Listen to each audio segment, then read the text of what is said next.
Mas, masih ada mobil lagi nggak di belakang? Banyak mas, tapi balanya terjal rusak. Jadi di itu ada efek engine braking. Bismillahirrahmanirrahim. Bismillahirrahmanirrahim. Apanya nih? Tangkap sini, layar sini. Bismillahirrahmanirrahim. Serius nih. Ini sih 45 derajat loh. Ini dari start ini. Bismillahirrahmanirrahim. Allah Akbar, Allah. Dashcamnya copot. Nggak apa-apa. Kita ambil agak kiri sedikit. Bismillahirrahmanirrahim. Allahumma barik. Allah. Bismillahirrahmanirrahim.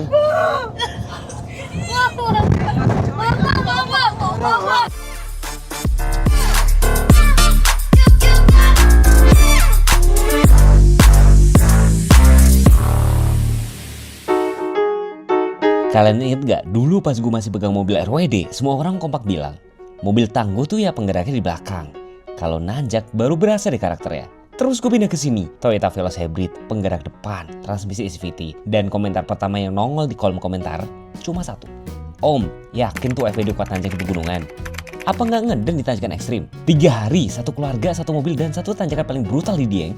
Oke, sebelum kita jalan, gue mau jujur. Mobil gue sebelum itu kan karakternya beda jauh. RWD, penggerak belakang, masih profesional, bodinya rigid, dan harus gue akui, dia tuh jago urusan nanjak. Traksinya nendang, rasanya macu banget, dan itu tuh zona nyaman gue bertahun-tahun. Pertanyaan klasik bapak-bapak langsung muncul. Nanti kalau diajak nanjak gunung sambil bawa keluarga full, bareng segambreng, kuat nggak ya? Gue sama keluarga udah siap-siap sejak jam 4 pagi dari Tangerang. Sengaja subuh biar anak-anak masih bisa lanjut tidur di mobil.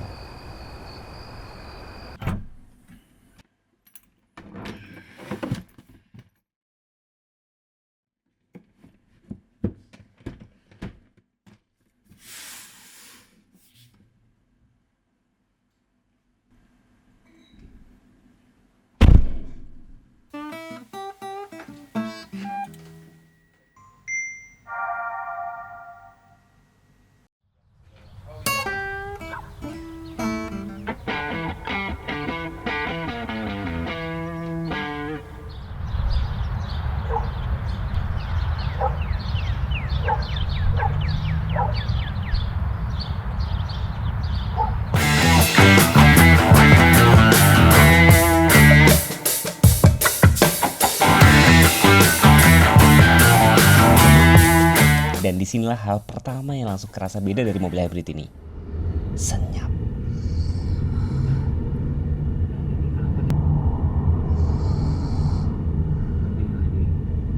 Fitur yang paling gue suka tentunya gue bisa lihat maps sama dengerin Spotify langsung, dan sekarang wireless. Jadi nggak perlu ribet dengan perkabelan.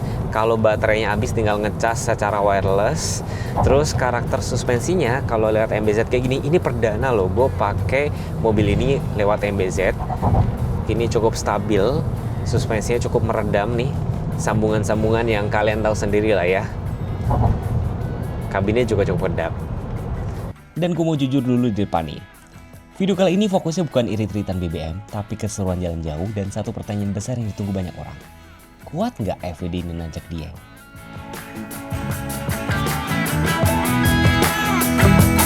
Ini hari apa sih? Hari Senin padahal ya. Mungkin karena liburan anak sekolah, jadi rest area KM57 cukup padat. Tadi sebenarnya gue planning tuh rencana berangkat jam 3 atau jam 4 pagi, tapi karena anak-anak masih tidur, kami persiapan baru beres tuh habis sholat subuh gitu kan. Dan sama Maps itu disuruh lewat tol baru, tapi ujung-ujungnya disuruh muter lagi lewat JOR, akhirnya kami lewat tol MBZ. So far mobilnya sih cukup nyaman, meredam itu loh sambungan-sambungan MBZ yang kalian tahu sendiri kan, cukup nyaman, kabinnya cukup kedap, anak-anak masih tidur sampai sekarang. Udah isi BBM full lagi, udah isi angin juga, sekarang kita jalan lagi.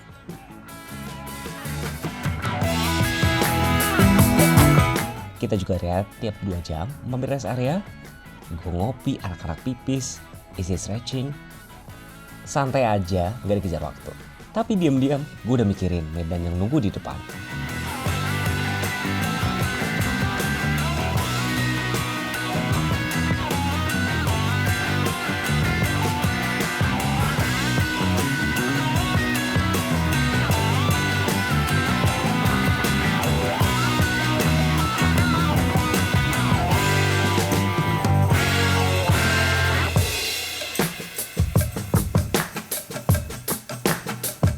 Wih, panas. Kami lagi istirahat makan siang. Makan siang yang lebih awal sih sebenarnya karena sekalian gabung sama sarapan. Di rest area KM 207 di Empal Gentong Haji Irwan. Habis dari sini nanti kita baru jalan lagi. Namanya kita liburan sama anak-anak ya. Jadi di santai-santai banget. Jadi mungkin kita banyak bakal berhenti. Karena ini sudah pertemuan kedua. Yang tadi pertama di KM 57. Habis ini kita jalan lagi. Rencananya sih lewat Bawang ya, tanjakan Krakalan.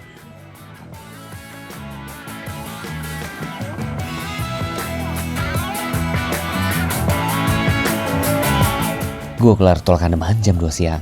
Maklum ya, bahwa anak kecil tuh banyak banget berhentinya. Dari sini gue nekat, nggak nanya orang sama sekali. Murni bener-bener ngandelin maps di head unit. Jalurnya tuh nembus kampung-kampung beneran, lewat daerah Limbong Batang, ketambahan hujan pula. Sempet mikir, ini bener gak sih jalannya? Tapi alhamdulillah jam 5 sore gue berhasil lewatin tanjakan Krakalan yang terkenal curam dan terjal dengan smooth banget. Padahal jalanan abis diguyur hujan. Dan jujur gue kaget, kok gampang banget ya?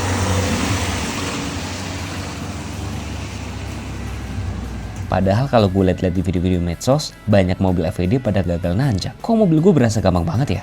Tadi gue bingung banget loh pada saat gue lewatin tanjakan-tanjakan. Gue pikir mana sih tanjakan Krakalannya, akhirnya ketemu sama mas-mas yang pakai jaket warna merah. Akhirnya kami disamperin kan, mas butuh pengawalan nggak? Gue pikir yaudah deh boleh. Ya kan, gue dikawal kalau 2 orang 100.000, gue cuma 1 orang aja 50.000 dan gue pikir gue udah bisa sebenarnya, tapi ternyata cukup membantu. Setelah dikawal tadi gue ngelewatin tanjakan cukup curam, sampai dua kali tanjakan cukup curam. Ternyata pakai FWD nggak sesulit itu. Gue tadi cuma pakai gigi D dan drive mode. Intinya kalian wajib banget ya, minimal setahun sekali wajib kesini. Nih lihat ya, tuh tadi masih ada matahari, sekarang sudah hilang ditelan. Dan ini adalah di titik, bukan titik nol, ini adalah di rest area tol Kayangan.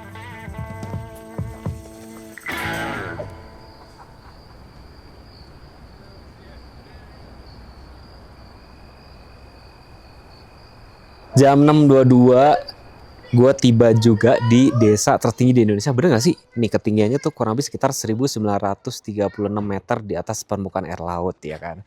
Ternyata suhunya cukup dingin. Tadi kata si Dandi 14 derajat, tapi kayak ini mungkin 0 kali ya. Kami nginep di Queen's Cabin. Terus seru banget. Memang tadi lewat Krakalan, cuman karena hari ini tadi udah hujan dan berkabut, gue nggak sempat bikin video drone. Mungkin besok gue bakal ulang lagi demi kalian ya. Mungkin nanti bakal shoot juga untuk di tol Kayangan. Dan mungkin kalau mau mungkin gue bakal pergi ke beberapa tempat wisata. Dingin banget.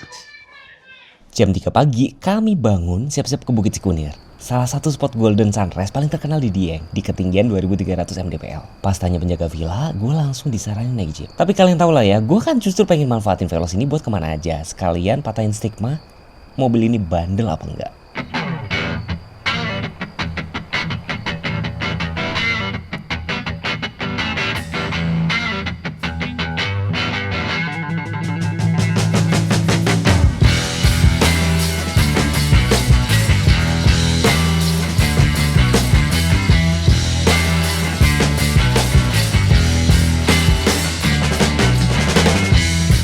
Sampai gerbang Cikunir malah nggak boleh masuk. Parkiran udah penuh dan ditutup lewat jam 3 pagi. Pilihannya jalan kaki 1,3 km atau naik ojek 15.000. Ada siput tanpa cangkang nih kalau nggak salah. Jadi ini gue di pos 300 meter. Jadi tadi sebenarnya dari gerbang masuk Cikunir, mobil kalau lewat dari jam 3 pagi itu nggak boleh parkir di tempat parkir mobil. Jadi harus di luar. Pilihannya kami jalan kaki sekitar 1,3 km atau naik ojek. Ojeknya gue nggak tahu harganya berapa.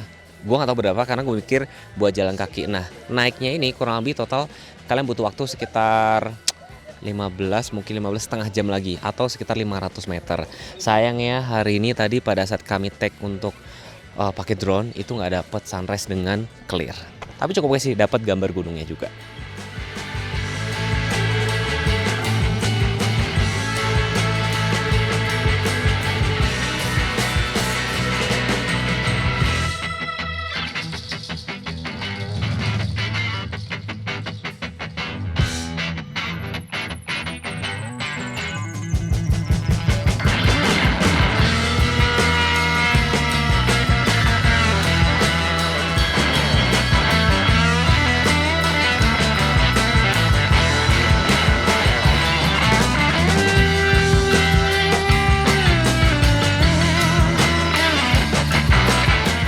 kita bakal lewat tanjakan Cikarim, tapi nggak nanjak. Kali ini turun dulu. Habis turun nanti baru nanjak lagi kan.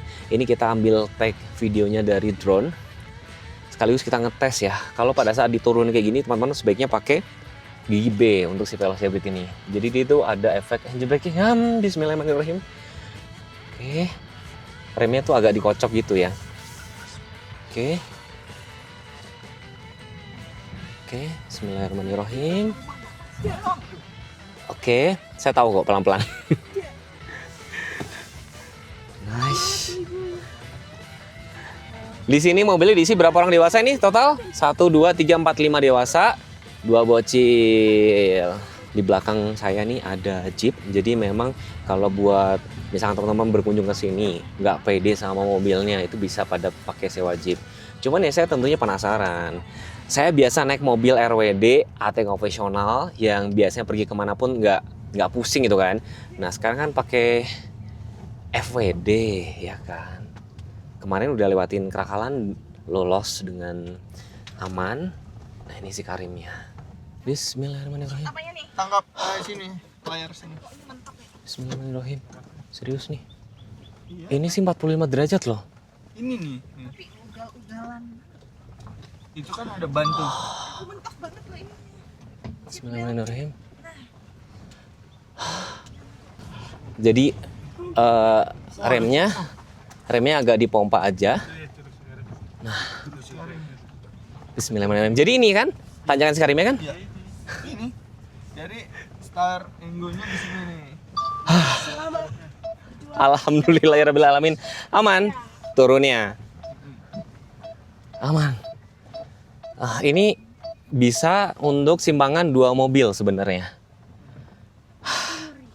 Tapi kalian harus baca-baca doa. Pastiin rem kalian adem, mesinnya sehat, kampas remnya juga ini gitu loh. Maksudnya kayak jangan habis gitu loh. Bismillahirrahmanirrahim.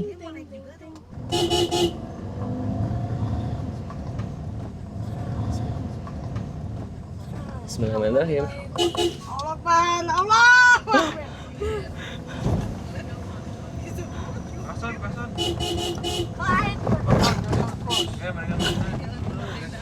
Dashcamnya copot. Nggak apa-apa. Record ini. Bismillahirrahmanirrahim. Oh. Klakson. Ronaldo. Gas.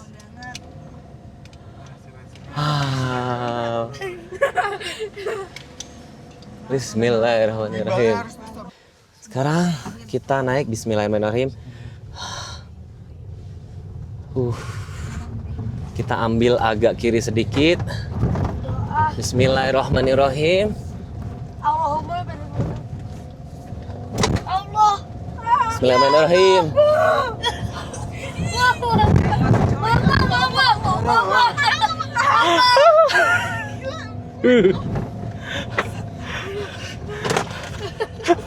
Barang-barang berjatuhan semua. Kuat. Gila, mantap. Oh, enggak. Jujur kalau dari sini, jujur nggak terlalu serem. Tapi tadi pas turun itu serem banget. Alhamdulillah. Jujur ya, dari kemarin tuh gue udah pantau medsos. Banyak banget berseliweran video mobil FWD yang pada nggak kuat nanjak di sini. Ada yang mundur, ada yang ngepot. Makanya pas mulai nanjak Cikarim, deg-degannya tuh nambah. Belum lagi ditambah tatapan pengendara Jeep sama wisatawan lokal yang seolah bilang, ngapain sih FWD neker nanjak di sini? Emang kuat? Tapi kaget banget sih, ternyata mobil ini mampu melahap tanjakan dengan santai. Soalnya Veloz Hybrid ini tuh bukan sekedar FWD biasa. Dia tuh ada motor listrik yang punya torsi instan plus ECVT. Jadi pas nanjak berat, mesin bensin sama motor listrik itu kerja bareng, tenaganya tuh langsung nendang, gak ada slip. Tips dari gue simpel aja, pakai gigi D, drive mode power, dan baca doa. Jadi gue gak salah pilih kan?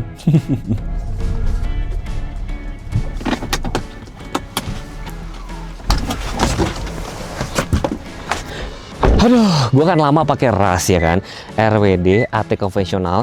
Jadi ketika gue ganti Veloz Hybrid ini awalnya tuh gue kayak skeptis, kayak gue mikir, aduh biasa gue pakai ras pergi kemanapun tuh kayak udah gas aja. Nah ketika pakai Veloz, gue tuh kayak pengen membuktikan gitu loh. Kuat nggak sih mobil ini dipakai kemana aja? Jadi sudah tes tanjakan turunan, meskipun agak deg-degan, alhamdulillah berhasil. Besoknya alhamdulillah berenakan. Jam 8 pagi kami gas dari villa menuju Swiss Van Java. Jalur yang mirip pemandangannya mirip Swiss beneran. Kami mampir jajan gorengan di warung warga dan entah kenapa gorengan itu di tempat dingin kok enak banget ya.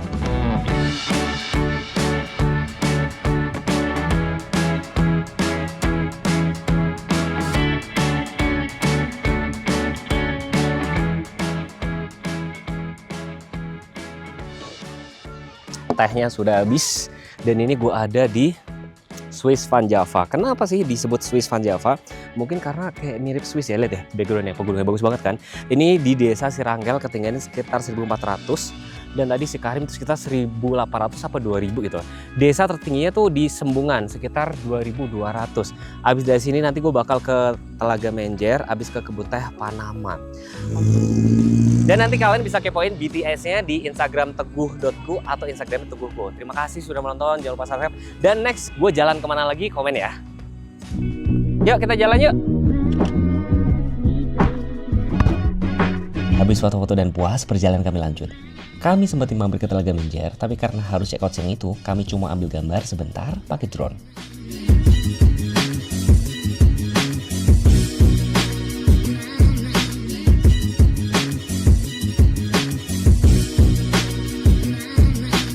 Lepas dari situ, kami sempetin mampir ke Kawah Sikidang, ngelihat hamparan kawah vulkanik aktif dengan kepulan asap putihnya. Walau pintu keluarnya bikin gue muter-muter di pasar sampai capek.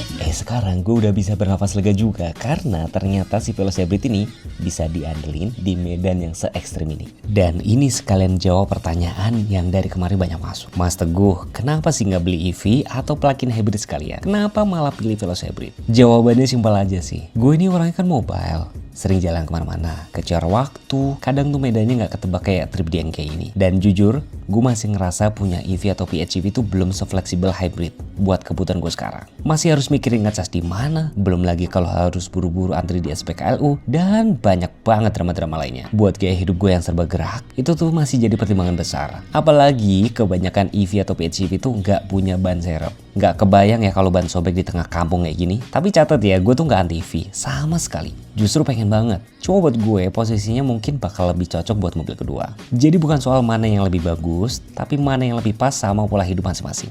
Gak apa-apa banget sih dikatain old school. Tapi buat gue yang suka bosenan, harga jual balik kembali juga jadi pertimbangan. Bener gak sih? Dan nextnya, kalian pengen gue bawa mobil ini kemana lagi ya?